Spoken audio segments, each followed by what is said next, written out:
दोस्तों, आपने बिजनेस तो ज्वाइन कर लिया। अब मुझे नहीं पता आपने क्या सोच के बिजनेस की शुरुआत करी है। हो सकता है किसी को प्रोडक्ट अच्छा लगा हो सकता है किसी को पे आउट अच्छा लगा हो, या हो सकता है कि आपको अपने दोस्त यार की बात अच्छी लगी हो तो आप इस बिजनेस में आ गए हैं। लेकिन अगर आ ही गए हैं तो क्यों ना इस काम को थोड़ा सा सीख के, इस काम की गहराई को समझ के इस बिजनेस को अच्छे से किया जाए।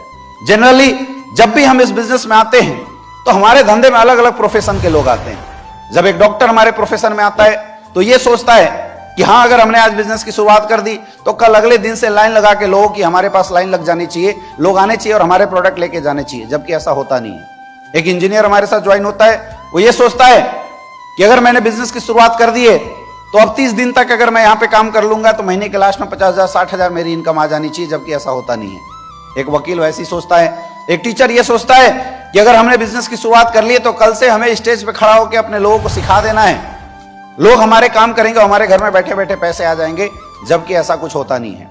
मेरे दोस्त, ये बिजनेस कुछ अलग है। आपने बिजनेस को ज्वाइन तो किया है, ज्वाइन करने के बाद आप में से बहुत सारे ऐसे लोग हैं जो मार्केट में जाते हैं, लोगों से बात करते हैं। आप जैसे इस बिजनेस के बारे में बात करते हैं तो आपको मार्केट में लोग तरह तरह की बात करते होंगे। कई लोग इस बिजनेस को मेंबर बनाने का बिजनेस करते बोलते हैं, कई लोग इसको फंसने फंसाने का बिजनेस करते हैं।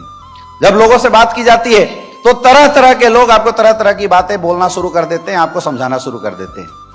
ये बात जस्ट वैसी होती है और अक्सर देखा गया है कि मार्केट में जाने के बाद जब आप लोगों की ना सुनते हैं, लोगों का रिजेक्शन सुनते हैं, तो 80% ऐसे लोग हैं जो 3-4 बार लोगों की ना सुनने के बाद इस बिजनेस को ही छोड़ देते हैं। कुछ ऐसे लोग होते हैं जो 4-5 ना को सुनने के बाद इस बिजनेस से आउट हो जाते हैं। लेकिन कुछ ऐसे लोग होते हैं हमारे और आपके जैसे जो लगातार ट्रेनिंग प्रोग्राम में आते हैं, जो लगातार इस ट्रेनिंग का हिस्सा बनते हैं, जो इस काम को सीखते हैं। तो जो ना को हाँ में कन्वर्ट करने का जो टैलेंट है, वो टैलेंट सिखाने का काम करता है ये फ्राइडे का ट्रेनिंग प्रोग्राम। इसलिए हर वीक में आपको इस ट्रेनिंग प्रोग्राम के अंदर आना चाहिए। हर वीक के अंदर आपको इस ट्रेनिंग को लेते रहना चाहिए। मार्केट में तरह तरह के लोग हैं। जब हम मार्केट में जाते हैं तो लोगों के अंदर से हमारे माइंड में बहुत सारी निगेटिविटी आती है। अब उस निगेटिविटी को पॉजिटिविटी में कन्वर्ट करने का जो काम है मेरे दोस्त, वो काम ये फ्राइडे का ट्रेनिंग प्रोग्राम करता है। यही ट्रेनिंग प्रोग्राम है जो आपके अंदर से लोगों के नाक के हाँ में कन्वर्ट करने की क्षमता आपके अंदर डेवलप करता है। इसलिए भी जरूरी है। कई ऐसे लोग हैं जिन्होंने आज से पहले भी इस ट्रेनिंग को अटेंड किया, लेकिन केवल एक बार ट्रेनिंग अटेंड करने से नहीं होगा, क्योंकि आपको बार बार लोगों से मिलना होता है। हर कैटेगरी के लोग आपको मार्केट में मिलते हैं। अलग अलग कैटेगरी के लोग अलग अलग बातें इस बिजनेस को लेके बोलते हैं। एक इंसान जब बाहर जाता है, लोगों से मिलता है, तो उसके दिमाग में तरह तरह की बातें आती है, तरह तरह की चीजें उसके दिमाग में आती है। वो निगेटिव हो जाता है, परेशान हो जाता है। अगर सही समय पे आप ट्रेनिंग में नहीं आएंगे तो वो नेगेटिविटी आपको बिजनेस से आउट कर देती है, बिजनेस से खत्म कर जाती है। इसलिए भी बहुत जरूरी है हमेशा लगातार जब भी आपको मौका मिले हर वीक के अंदर इस ट्रेनिंग प्रोग्राम में आते रहिए और सीख के इस बिजनेस को करते रहिए। बोला जाता है इस दुनिया में कोई भी काम करने से ज्यादा अच्छा है उस काम को अच्छे तरीके से सीख के करना। अभी तक आपने इस काम को सीखा नहीं है, इसीलिए जब आप मार्केट में जाते हैं तो हमारी कहानी उस डॉक्टर की जैसी हो जाती है। आप सबने सुनी होगी, एक वेटनरी डॉक्टर हुआ करते थे और डॉक्टर साहब पशुओं का इलाज किया करते थे। एक बार रात को कॉल आ गया डॉक्टर साहब के पास कि डॉक्टर साहब हमारे घर में भैंस बीमार है, और वो भैंस प्रेग्नेंट थी। डॉक्टर साहब अपना पूरा इंस्ट्रूमेंट लेके वहां पे पहुंचे और जब पहुंचने के बाद डॉक्टर साहब ने देखा तो उन्होंने फैसला लिया कि बहुत जल्दी इस भैंस के पेट में दवा पहुंचाना पड़ेगा। अगर तुरंत दवा नहीं पहुंचाया गया तो भैंस को कुछ भी हो सकता है। डॉक्टर साहब ने अपनी बुद्धि लगाई, उन्होंने दवा भैंस को खिलाने की कोशिश करी, लेकिन भैंस ने दवा खाया नहीं। अब डॉक्टर साहब ने अपना और अलग दिमाग लगाया। उन्होंने बोला भैंस को पटक दो, इसका मुंह फाड़ दिया जाए, और भैंस के पेट तक, मुंह से पेट के अंदर तक बड़ा सा पाइप उन्होंने घुसेड़ दिया। दवा को उस पाइप में डाला गया, लेकिन भैंस निगल नहीं रही थी। तो डॉक्टर साहब अनट्रेंड थे, उतने अच्छे से सीखे नहीं थे। उन्होंने अपना दिमाग लगाया कि मैं ऐसा करता हूं, मैं इधर से फूंक मार देता हूं, जो पूरी दवा है वो भैंस के पेट में चली जाएगी। और डॉक्टर साहब ने जैसी पाइप निकाल के फूंक मारने के लिए सोचा, भैंस ने उल्टा फूंक मार दिया। अब दवा जाना था भैंस के पेट में, दवा कहां गया? डॉक्टर साहब के पेट में। बच्चा देना था भैंस को, मन किसका कर रहा है? तो ऐसे ही होता है मेरे दोस्त। हम अगर बिना सीखे मार्केट में जाते हैं, लोगों से मिलते हैं, लोगों से बातचीत करते हैं, तो हम जाते हैं लोगों को समझाने के लिए, लेकिन लोग हमें उल्टा समझा के वापस भेज देते हैं। और ऐसे ही लोग अक्सर जब इस ट्रेनिंग में नहीं आते, वो इस काम को नहीं सीखते, तो आधे अरे नॉलेज से जब लोगों में जाते हैं और जब उनको 5-10 लोग लगातार ना बोल देते हैं तो इस बिजनेस से ही आउट हो जाते हैं, इस बिजनेस को ही टाटा बाय बाय बोल देते हैं, इस बिजनेस को करना ही छोड़ देते हैं। इसलिए बहुत जरूरी है कि हर ट्रेनिंग को अटेंड करके इस काम को आखिर करना कैसे है इसके बारे में नॉलेज लिया जाए, इसके बारे में सीखा जाए। मेरे दोस्त, आप सब अलग अलग प्रोफेशन से हैं, कोई डॉक्टर्स है, कोई इंजीनियर्स है, कोई स्टूडेंट है। तो आपने आज से पहले इस काम को सीखा नहीं है, और किसी भी काम को करने से पहले जरूरी है उस काम को सीखना। सचिन तेंदुलकर ने भी पहली बार छक्का मारने से पहले क्रिकेट खेलना सीखा होगा। अमिताभ बच्चन जी ने भी एक्टिंग करने से पहले पहली बार एक्टिंग करना सीखा होगा। लता मंगेशकर जी ने भी गाने से पहले गायकी सीखी होगी। दुनिया का कोई भी काम बहुत आसानी से किया जा सकता है अगर उस काम को हम सीखते हैं। तो वैसे हमारा बिजनेस भी है। इस बिजनेस को लेके मार्केट में जब आप जाते हैं, लोग आपसे तरह तरह की बातें करते हैं, लोग निगेटिव बातें करते हैं। तो लोगों के ना को हाँ में कन्वर्ट करना, यह आप तभी सीख सकते हैं जब लगातार आप इस सेशन में आते रहेंगे, लगातार आप हर वीक के ट्रेनिंग प्रोग्राम में आते रहते हैं।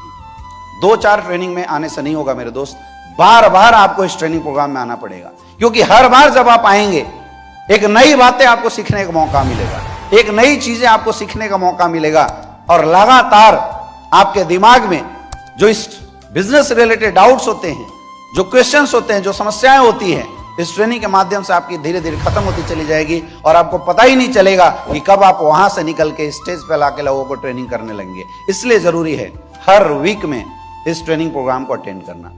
मेरे दोस्त, जब मार्केट में आप जाते हैं, इस इंडस्ट्री के बारे में बात करते हैं, तो लोग आपसे इस इंडस्ट्री के बारे में उल्टी बातें करते हैं। कोई बोलता है मेंबर बनाने का बिजनेस है, कोई बोलता है ये फंसने फंसाने का बिजनेस है, कोई बोलता है पैसे लगाने का बिजनेस है, लोगों को जोड़ने तोड़ने का बिजनेस है। तो सबसे पहले तो हमें यह समझना पड़ेगा कि आखिर जिस इंडस्ट्री में हम काम करते हैं, आखिर ये इंडस्ट्री है क्या चीज, क्या काम है इस इंडस्ट्री का, आखिर इस इंडस्ट्री में क्या करना होता है, पहले इस इंडस्ट्री को समझना पड़ेगा। मेरे दोस्त, जिस इंडस्ट्री में हम लोग काम करते हैं उस इंडस्ट्री का नाम है डायरेक्ट सेलिंग इंडस्ट्री। ये एक बना बनाया बिजनेस कॉन्सेप्ट है, और ये सेम वैसी है जैसे आज मार्केट में आप एक ट्रेडिशनल बिजनेस करते हैं। बोला जाता है it is the advance version of sales, बेचने का एक एडवांस तरीका है। और ये इंडस्ट्री एक मौका देती है कि अगर आप एक अच्छा प्रोडक्ट मार्केट में बेचते हैं तो आपको एक मौका देती है कि अगर आपने इस प्रोडक्ट को प्रमोट किया तो आपको भी एक अच्छी इनकम आ सकती है। लेकिन सबसे इंपॉर्टेंट यह है कि इस काम को हम करें क्यों, आखिर हमारे जीवन में इस इंडस्ट्री की जरूरत क्या है, क्यों करें इस काम को।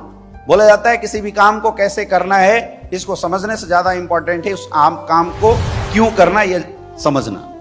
आज आप जितने भी लोग यहां पे बैठे हैं, पैसा कमाना सबकी जरूरत है, और पैसा कमाने के लिए आप लोग अपने जीवन में 2 काम करते हैं, या तो हम नौकरी करते हैं या तो हम बिजनेस करते हैं, राइट। अब नौकरी के लिए कुछ चीजें की जरूरत होती है, जैसे आपको अच्छी नौकरी तभी मिलेगी जब आपकी एजुकेशन क्वालिफिकेशन बहुत अच्छी हो, आपके अंदर टैलेंट हो।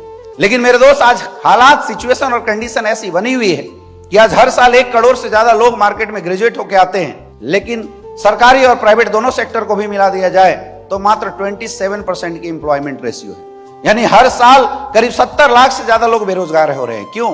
वो एजुकेटेड हैं, दे आर ग्रेजुएट। क्यों हो रहे हैं? क्योंकि अपॉर्चुनिटी की कमी, आज मौके नहीं है नौकरियां में। तो आज अगर हम ये चाहें कि हम अपने सपनों को नौकरी के माध्यम से पूरा कर सकते हैं तो नहीं हो सकता, क्योंकि नौकरी के लिए स्पेशल टैलेंट की जरूरत है, और सबसे खास टैलेंट होते हुए भी लोग को उनकी जरूरत के अनुसार नौकरियां नहीं मिलती, वो समझौते की जिंदगी जीते हैं। तो कुछ लोग बिजनेस का रास्ता चूज करते हैं, लेकिन आज आप देखिए एक अच्छा बिजनेस करने के लिए इन्वेस्टमेंट करना पड़ेगा। आप सोच के देखिए, क्या हमारे पास इतने पैसे हैं कि हम इन्वेस्टमेंट करके बहुत बड़ा बिजनेस खड़ा कर सकें? और अगर गलती से हमने कर भी दिया तो हर इन्वेस्टमेंट में एक रिस्क फैक्टर होता है।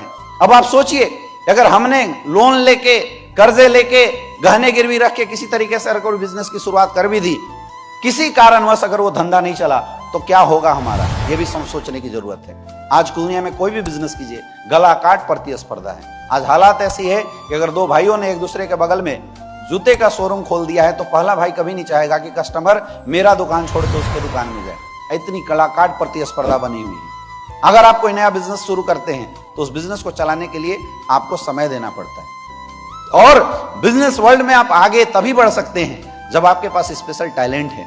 यही वजह है मेरे दोस्त कि आज हजारों लोग पैसे इन्वेस्ट करके बिजनेस की शुरुआत तो करते हैं, लेकिन उनकी स्टार्टअप लगातार खत्म हो जाती है। तो ऐसे समय में कौन सी ऐसी अपॉर्चुनिटी है, कौन सा ऐसा बिजनेस स्कोप है जो हमारे काम का है। बोला जाता है किसी भी काम को करने से ज्यादा जरूरी है उस काम को सही समय पे करना। आज एक ट्रेंड की बात मैं आपको बताता हूं। 1985 का जो दशक था वो प्लास्टिक का जमाना था। यानी उस दशक में जिन लोगों ने पैसे कमाने के लिए प्लास्टिक इंडस्ट्री को अपना माध्यम बनाया उन्होंने बहुत अच्छे पैसे कमाए। लेकिन आप बताइए कि आज के डेट में प्लास्टिक उद्योग में काम करके कोई पैसा कमा सकता है? नो, क्योंकि ट्रेंड जा चुका है। आज गवर्नमेंट की ऐसी रूल रेगुलेशन आई है जहां पे प्लास्टिक बैन करने की बात की जा रही है। 1960 के दशक में ऑयल इंडस्ट्री मार्केट के अंदर आई थी। उस समय जिन लोगों ने कुएं के एक कुएं के ऊपर अपना एग्रीमेंट किया, आज वो लोग करोड़ों अरबों रुपए कमा रहे हैं। अगर आज आप चाहेंगे कि मैं ऑयल इंडस्ट्री में जाके पैसे कमा सकता हूं, क्या आप कमा सकते हैं? नो, क्योंकि वो समय गुजर चुका है। 1970 के दशक में जब ऑटोमोबाइल इंडस्ट्री आई थी, उस दौर में आप बात करते हैं तो मारुति सुजुकी की, उस दौर में अगर हम बात करते हैं तो फोर्ड जैसी कंपनियां मार्केट के अंदर आई और उन्होंने खूब पैसे कमाए। आज अगर आप चाह के भी ऑटोमोबाइल इंडस्ट्री के अंदर कदम रखते हैं तो पैसा नहीं कमा सकते हैं, क्योंकि ये ट्रेंड जा चुका है। जिनको इस इंडस्ट्री में कब्जा जमाना था उन्होंने कब्जा जमा लिया है। 1980 का दशक कंप्यूटर इंडस्ट्री के अंदर था और उस दौर में जिन लोगों ने कंप्यूटर इंडस्ट्री के अंदर पैसा लगाया, कंप्यूटर इंडस्ट्री में जिन्होंने इन्वेस्ट किया, स्टार्टिंग शुरू किया, उन्होंने खूब पैसे कमाए। चाहे आप एप्पल की बात कीजिए, चाहे आप HP की बात कीजिए, चाहे आप डेल की बात कीजिए, माइक्रोसॉफ्ट की बात कीजिए, ये जितने भी लोगों ने अच्छे पैसे कमाए, ये उसी समय जिन लोगों ने काम किए तो उन्होंने भी ऐसे पैसे कमाए। 1980 के दशक में एक दौर था, आपने देखा होगा, लोग कंप्यूटर इंस्टीट्यूट खोल के भी पैसे कमा लिया करते थे। लोग बड़े बड़े STD PCO खोल के, लोग बड़े बड़े कंप्यूटर के छोटे छोटे इंस्टीट्यूट खोल के 20-20 रुपए पर घंटा, 30-30 रुपए, 40-40 रुपए पर घंटे का भी समय लगा के वहां से बहुत अच्छे पैसे कमा लेते थे। लेकिन क्या आज संभव है? नहीं है। टेलीकम्युनिकेशन इंडस्ट्री जब मार्केट में आई थी, एक दौर था, आपने भी देखा होगा, एक दौर ऐसा था कि लोग एक STD PCO खोल के लाखों रुपए कमा लेते थे। लेकिन क्या आज STD PCO खोल के पैसा कमाया जा सकता है? क्यों? क्योंकि वो ट्रेंड खत्म हो गया। आज वो ट्रेंड नहीं है। जब इंश्योरेंस सेक्टर मार्केट में नई आई थी 2000 के दशक में, तो हर इंसान इंश्योरेंस एजेंट बनना चाहता था, लोगों को इंश्योरेंस कराते थे और लोग बहुत पैसा कमाए। लेकिन आज के रेट में इंश्योरेंस सेक्टर में आप पैसा नहीं कमा सकते, क्योंकि इंश्योरेंस सेक्टर में जितने भी लोग पैसा कमाते हैं वो ये चेक करते हैं कि कौन सा अच्छा एजेंट है जो हमारे पैसे को इन्वेस्ट करके रेगुलेट कर सकता है। आज सारी बैंकों ने अपने अपने इंश्योरेंस को रेगुलेशन के लिए अपने इंश्योरेंस के अंदर एक ब्रांच खोल के खड़ा कर दिया है। आज वो स्कोप नहीं है। और मेरे दोस्त, बोला जाता है 2000 and onward, 2010 and onward direct selling industry Hindustan के अंदर आया।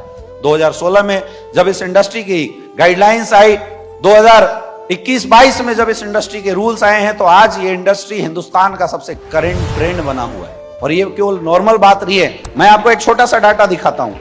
आज अगर इस इंडस्ट्री की ग्रोथ रेट की बात किया जाए, 2017 में ये इंडस्ट्री 15,35,000 करोड़ की थी।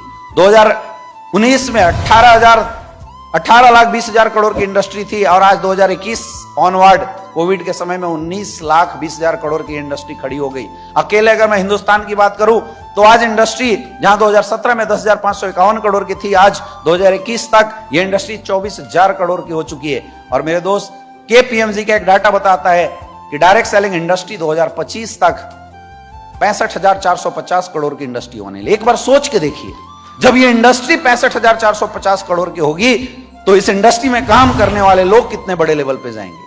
तो क्या इस इंडस्ट्री को हल्के में लेने लायक है? क्या इस इंडस्ट्री को हमें हल्के में लेना चाहिए? मेरे दोस्त, ये इंडस्ट्री कितनी प्यारी है, मैं आपको कुछ अच्छी अच्छी पॉइंट बताता हूं। सबसे पहला चीज, दुनिया के हर धंधे में पैसा इन्वेस्ट करना पड़ता है, लेकिन इकलौती डायरेक्ट सेलिंग इंडस्ट्री है जहां पे करोड़ों की इनकम आती है। लेकिन इन्वेस्टमेंट क्या होता है? आप सबने हमें 16,000 रुपए दिए और उसके बदले में कंपनी ने आपको प्रोडक्ट दिया, आपका कुछ पैसा लगा? Zero investment. या तो आप प्रोडक्ट कंज्यूम कर लोगे या तो किसी को बेच के आप 20% का पैसा कमा लोगे। यानी अगर जीरो इन्वेस्टमेंट है तो कोई रिस्क है, कोई चांसेस है डूबने का? बिल्कुल नहीं। दुनिया में अगर लाख रुपए का बिजनेस करना है तो 5 लोगों को आपको अपने अंडर में इंप्लॉय रखना पड़ेगा और उन इंप्लॉय को पैसा देना पड़ेगा। आज इंप्लॉय को पैसा देने के चक्कर में लाखों बिजनेसमैन कर्जे में आ जाते हैं। लेकिन हमारा बिजनेस कितना प्यारा है, यहां पे कोई इंप्लॉयमेंट का कोई लफड़ा नहीं है। आज आपने बिजनेस शुरू किया, कल आपके डाउन में 2 बंदे आ जाते हैं, आपको कोई पैसा नहीं देना है। पैसा कौन देगा? कंपनी। पैसा कौन देगा? कंपनी। अगर उन लोगों ने 2-2 घंटा काम किया, आपके लिए 4 घंटे का काम होगा। कल आपके साथ में 10 लोग आ जाते हैं, 2-2 घंटा काम करें, 40 घंटा। ये इकलौती ऐसी इंडस्ट्री है मेरे दोस्त जहां पे लोग फ्री ऑफ कॉस्ट आपके लिए काम करते हैं, उनको पैसा देने की जरूरत नहीं है। मैन पावर की ताकत देती है डायरेक्ट सेलिंग इंडस्ट्री। इस दुनिया में लोगों को सबसे बड़ी नफरत अगर किसी से होती है नौकरी में तो होता है बॉस से। लेकिन यहां पे कोई आपका बॉस नहीं है। यहां पे जो आपका अपलाइन है वो आपका साथी, वो बिजनेस पार्टनर है। कभी ऐसा नहीं होगा कि अगर आप काम करेंगे तो अपलाइन आपको प्रेशर देगा, आपको चापेगा कि भैया तुझे काम करना पड़ेगा, आपको डांटेगा। कभी ऐसा नहीं है। यहां पे कोई बॉस नहीं है, कोई तनाव नहीं है आपके अंदर, कोई लॉस नहीं है, क्योंकि कोई इन्वेस्टमेंट नहीं है इस बिजनेस में। अगला, यहां पे कोई लीगल लेबिलिटी नहीं है। आज दुनिया में दुकान खोलने जाए तो आपको एमएसएमई का सर्टिफिकेट, जीएसटी का सर्टिफिकेट और पता नहीं बहुत सारी चीजें लीगल लेबिलिटी से निकलना पड़ता है। लेकिन हमारे बिजनेस में कितना आसान काम है। आपने अपना आधार कार्ड, पैन कार्ड दिया, आपकी केवाईसी अपडेट हुई, बैंक केवाईसी आपने दी, आपकी केवाईसी अपडेट हुई और हमारा काम हो गया। आप लेफ्ट राइट में जितना भी सेल करते हैं उसके बदले में 5% टीडीएस कट के आपके अकाउंट में पैसे आ जाते हैं। यस या no? Without any legal liability, work from home, कोई प्रेशर नहीं है। आप चाहो तो ग्राउंड में काम करो और अपने घर में काम करो। फ्लेक्सिबल वर्किंग आवर, आपको सोचने की जरूरत नहीं है मैं कितना घंटे काम करूं। और ये वजह है कि एक हाउसवाइफ भी इस बिजनेस को कर सकता है, एक जॉब करने वाला इंसान भी पार्ट टाइम इस बिजनेस को कर सकता है, और एक इंसान एज ए करियर भी।